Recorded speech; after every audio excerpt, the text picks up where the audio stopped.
আঞ্চলিক আবহাওয়া কেন্দ্র কলকাতার দৈনিক আবহাওয়া আপডেট ভিডিওতে আপনাকে স্বাগত।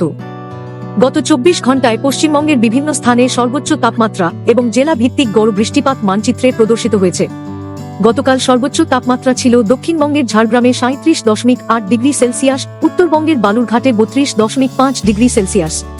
উত্তরবঙ্গের জলপাইগুড়ি, আলিপুরদুয়ার ও কালিম্পং জেলার অধিকাংশ স্থানে অতি হালকা থেকে মাঝারি ধরনের বৃষ্টিপাত এবং এক বা দুটি স্থানে ভারী থেকে অতি ভারী বৃষ্টিপাত হয়েছে। পাশাপাশি দক্ষিণবঙ্গের হাওড়া, হুগলি, পশ্চিম মেদিনীপুর, উত্তর 24 পরগনা ও পূর্ব বর্ধমান জেলার অনেক জায়গায় অতি হালকা থেকে মাঝারি বৃষ্টিপাত এবং এক বা দুটি স্থানে ভারী থেকে অতি ভারী বৃষ্টিপাত হয়েছে। এছাড়া দক্ষিণবঙ্গের হুগলি, হাওড়া এবং কলকাতা জেলার এক বা দুটি স্থানে দমকা হাওয়া রেকর্ড করা হয়েছে। গতকাল সমুদ্রপৃষ্ঠের গড় উচ্চতায় পঞ্জাব থেকে হরিয়ানা ও উত্তরপ্রদেশ হয়ে বিহার পর্যন্ত বিস্তৃত যে মৌসুমী অক্ষ বা অক্ষরেখাটি অবস্থান করছিল তা এখনও একইভাবে বজায় রয়েছে।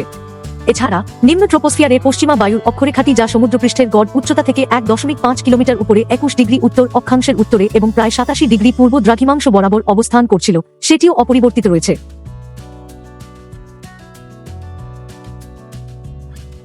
অনুকূল বায়ুপ্রবাহ এবং বঙ্গোপসাগর থেকে শক্তিশালী জলীয় বাষ্পের প্রবেশের ফলে পশ্চিমবঙ্গের কয়েকটি জেলায় বজ্রবিদ্যুৎ সহ বৃষ্টিপাতের কার্যকলাপ অব্যাহত থাকার সম্ভাবনা রয়েছে।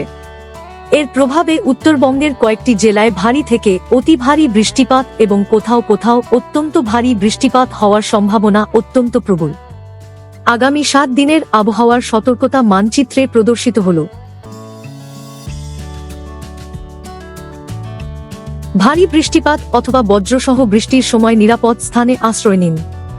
গাছ, বিদ্যুতের খুঁটি বা অরক্ষিত দুর্বল কাঠামোর নিচে আশ্রয় নেওয়া থেকে বিরত থাকুন এবং জলাশয়ের সংস্পর্শ এড়িয়ে চলুন। যানবাহন চলাচল প্রয়োজন অনুযায়ী নিয়ন্ত্রিত করা হতে পারে। আগামী 7 দিন পশ্চিমবঙ্গের জেলাগুলিতে সর্বোচ্চ তাপমাত্রার বিশেষ কোনো পরিবর্তনের সম্ভাবনা নেই। আবহাওয়া সম্পর্কিত আরও আপডেটের জন্য আমাদের অফিসিয়াল ওয়েবসাইটটি অনুসরণ করুন।